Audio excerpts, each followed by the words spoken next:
빌딩 궁금할 땐 에이트 빌딩. 네, 안녕하세요. 오늘은 따뜻한 가을 햇살이 내리쬐는 가을 날씨를 마음껏 느낄 수 있는 서울 8대 상권 중에 한 곳에 나와 있는데요. 대학로입니다.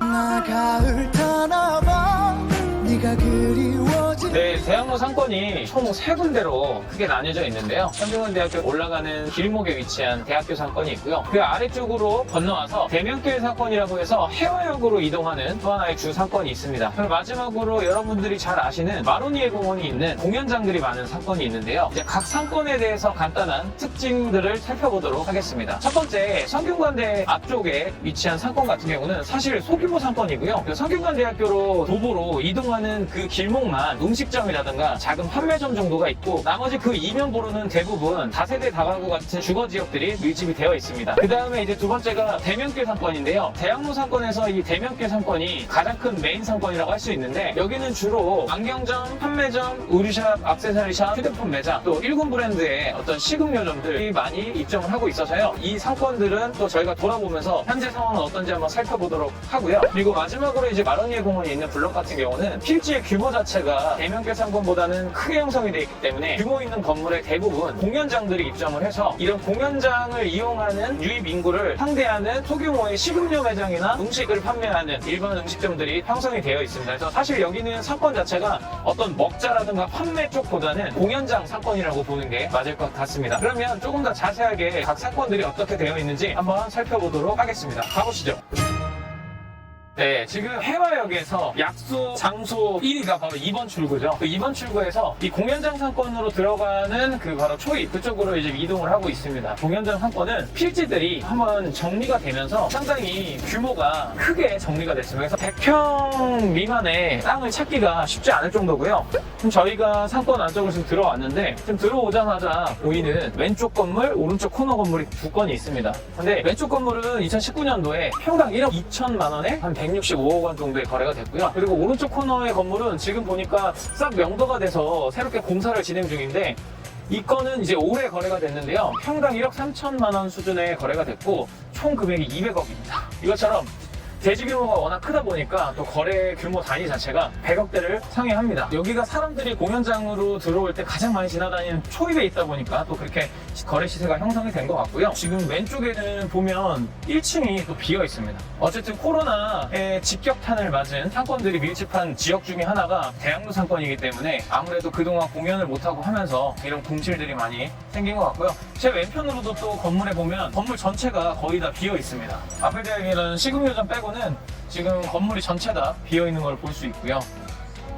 초입에 사람이 가장 많이 다니는 그 길임에도 불구하고 바로 들어오자마자 이렇게 좀 공실이 보인다는 점이 마음이 무겁네요. 위드 코로나가 시행 중이니까 좀 더 앞으로 나아지지 않을까 뭐 이렇게 생각은 되고요. 네, 그리고 그 바로 이어서 지나오는 뒷건물하고 그 다음 건물도 모두 올해 거래가 됐는데, 뒷건물 같은 경우는 평당 1억 1천만 원, 그 뒤에는 8,700만 원으로 다소 저렴한 가격에 거래가 됐습니다. 그렇지만 이 두 건 모두 다 확실히 땅의 규모가 있기 때문에 모두 100억이 넘는 거래 규모를 보여주고 있습니다. 네, 이면 안쪽으로 더 들어와서 지금 저희가 걸어다니면서 상권을 좀 살펴보고 있는데요. 여기 같은 경우는 아까 초입보다 오히려 좀 임대나 공실이 있는 건물들은 그렇게 많이 보이진 않습니다. 아마도 버티셨겠죠? 쭉 걸어오다가 보니까 왼쪽 코너에 보이는 건물이 있는데요. 이 건물 같은 경우는 배우 조재현 씨가 갖고 있는 건물이거든요. 여기도 1층에는 뭐 설빙이나 음식점들이 들어가 있지만 지하 부분하고 위에는 공연장으로 쓰고 있는 건물이고요. 굉장히 규모가 큰 건물입니다. 오늘은 또 저희가 촬영 나온 날 좀 학생들이 많이 이 현장을 나온 것 같아요. 이 대학로에 탐방을 나온 학생들이 많은 걸로 보여지고요. 오른쪽으로 한번 돌아보시겠습니다. 아까 초입에서 제가 조금 저렴하게 거래된 8,700만 원 평당, 그 가격에 거래된 건물 빼고는 사실은 이제 이 이면부도 호가가 전부 1억에서 1억 5천만 원 사이에 매물을 내놓으신 것들을 확인할 수 있고요. 제가 몇 개월 전에 왔을 때보다는 임대가 채워진 모습들인 것 같습니다. 그래도 여기는 확실히 이제 성균관대학교하고 서울대병원 그리고 또 연기 관련된 학생들이 많이 오는 곳이기 때문에 기본적인 배우 수요가 있고, 워낙 예술을 하시는 분들이 다 모일 수밖에 없는 지역이다 보니까 이 위드 코로나가 시행이 되고 나면 조금 더 다른 지역에 비해서 좀 더 빠르게 활기를 띠지 않을까 생각이 됩니다. 지금 공연장 상권에서 그나마 조금 소규모 건물들이 밀집돼 있고 음식점이나 주점들이 들어가 있는 골목을 지나가고 있는데요. 왼편으로 보시면 그나마 이런 작은 상가주택들이 조금 모여 있는 것입니다. 그러니까 이 도로를 지금 기준으로 해서 왼편하고 오른편이 종도 나뉩니다. 뒤쪽으로는 2종 일반 주거지역이고 앞쪽으로는 또 3종 일반 주거지역인데요. 여기 시세는 평당 한 6천만 원 정도 수준에 형성이 되어 있고요. 여기까지가 공연장 상권하고 연계된 먹자 상권의 한계점인 것 같습니다. 사실 여기서 더 상권이 퍼져나가는 건 제가 봤을 때 쉽지 않을 것 같고요. 또 오른편으로도 보면 음식점이나 이런 데를 이용하시는 점심 식사를 위해서 이용하시는 분들도 좀 볼 수 있고요. 지역은 오히려 메인길 초입보다는 생각보다 뭐 공실이나 그런 건 전혀 안 보이는 것 같고요. 네, 대부분 오픈을 해서 영업을 준비를 하시는 모습들이 눈에 띄는 것 같습니다. 다음으로 대면길 상권은 또 현 상황이 어떤지 한번 가보도록 하겠습니다. 네, 저희가 이제 대면길 쪽으로 넘어왔는데요. 우선 4번 출구 앞쪽보다는 이 소나무길 먼저 저희가 지나고 있습니다. 소나무길이라고 명칭이 붙은 것처럼 소나무들이 도로변을 따라서 쭉 심어져 있고요. 그리고 여기가 예전에는 그냥 차량들이 많이 다닐 수 있는 차도가 더 넓었는데 최근 몇 년 사이에 이 도로 정비를 하면서 조경 시설도 좀 더 넓히고 이렇게 인도를 확장함으로써 유동 인구들이 더 많이 다닐 수 있게 됐습니다. 대면길 그 메인 쪽은 이제 뭐 판매점이나 식음료에 포커스가 맞춰져 있다면 이곳 같은 경우는 아무래도 먹자 상권으로 보통 이어져 있습니다. 그래서 보시면은 2층 규모까지는 대부분 음식점들이나 주점 이런 것들이 들어가 있고요. 확실히 위드 코로나 시행되고 나서 금요일 점심시간인데 생각보다 많은 유동 인구들이 있는 모습을 볼 수가 있습니다. 그리고 이 소나무길 같은 경우는 평당 한 5천에서 6천만 원 정도 수준의 시세가 형성이 돼 있고요. 여기는 중간중간에 리모델링이나 신축이 된 건물들도 있긴 하지만 대부분 예전 모습 그대로를 띠고 있고요. 공실도 거의 눈에 보이는 게 없이 꽉 차 있는 모습입니다. 뭐 골목골목에도 상당히 지금 임차인들이 공실 없이 꽉꽉 차 있는 모습을 볼 수 있고요. 그거는 저희가 좀 더 이동을 해가지고 한번 영상에서 담아보도록 하겠습니다. 여기가 이제 성균관대학교 딱 넘어가는 그 횡단보도하고 대면길하고 연결되어 있는 쪽인데요. 지금 저 건너편에도 보면 전층 다 비었습니다. 거의 뭐 메인이었는데 비어있는 걸 보니까 또 코로나 시국이라는 걸 또 실감할 수가 있고요.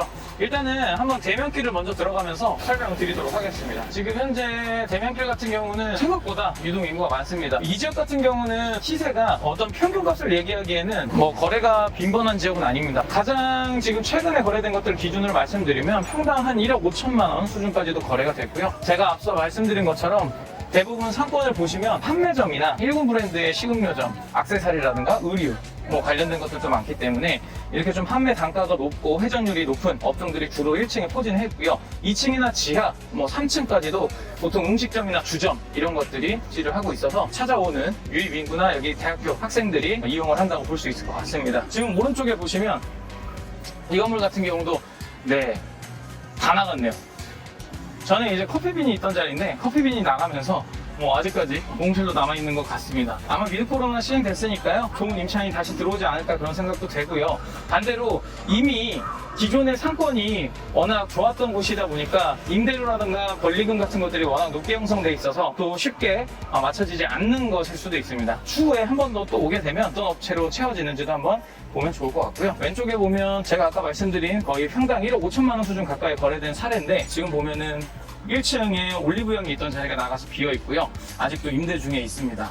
하지만 이렇게 눈에 띄는 건물들 제외하고는 대부분은 공실은 없는 상태로 보여지고요. 왼쪽에도 보면은 예전에 파리바게트가 있던 자리인데 파리바게트가 소나무길 쪽으로 이전을 하면서 여기도 아직도 비어 있는 것으로 보여집니다. 그리고 2번 출구만큼이나 또 약속 장소로 핫한 데가 바로 저 앞에 있는 해화역 4번 출구 앞입니다. 지금도 뭐 저기서 많은 분들이 대면길 안쪽으로 들어오고 계시는데요. 활기를 띠는 모습이라 명동과 이태원을 갔을 때보다는 조금 마음이 가볍습니다. 지금은 이제 성균관대학교 올라가는 길 쪽으로 저희가 왔는데요. 여기는 워낙 오래된 지역이다 보니까 단층이나 2, 3층 규모의 낡은 건물들이 많고 그 뒤쪽으로 대부분 주택들입니다. 1층 사건이라고 보시면 될 것 같고요. 중간중간에 어쩌다 하나씩 공실이 보이는 것 말고는 생활 편의시설들이 있는 상권이다 보니까 눈에 많이 띄는 그런 공실들이 있지는 않은 것 같습니다. 접종 완료자들이 많아지고 있고 대학생들도 많이 맡고 있기 때문에 확실히 대학생들의 유동도 많이 늘어난 모습으로 알 수 있습니다. 대부분 이렇게 학생들이 이용하는 식당들은 다들 아직도 영업을 하고 있습니다. 저희가 이제 성균관대학교 거의 정문 가까이까지 왔는데요. 한번 가서 내용을 한번 좀 정리를 해드리는 시간을 갖도록 하겠습니다.